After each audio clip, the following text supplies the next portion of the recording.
Aktiviti hari Sabtu macam biasalah, saya bawa buyer tengok rumah banglo di area Melawati ni. Sebab Melawati ni kawasan saya farming, kawasan saya fokus untuk jual properti. So belakang ni adalah rumah twin villa 4 tingkat di Kontes. So harga nak dijual memang murah, 2.9 juta. Owner beli dulu 3 juta lebih, dia dah siap reno. So siapa beli memang untung.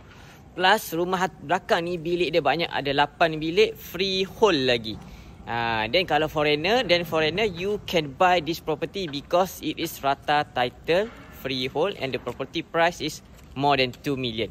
Okay, so kalau siapa minat dengan Kontes ni, design model macam ni, nak villa cantik, ada clubhouse, guard house semua, boleh roger saya. Cepat-cepat sebab buyer kejap lagi datang. Kalau ada, insyaAllah lah. Kalau tak ada, kena beli yang sebelah ni ataupun unit lain lagi.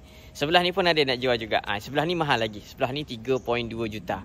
So yang ni 2.9 juta. 4 tingkat tau. So kalau kat lain semua 3 tingkat. Ini semua 3 tingkat. Yang jalan ni sahaja 4 tingkat. So view dia memang padu. View dia ke Bukit Tabur. Tak ada blocking. Okay, siapa minat kasih roger.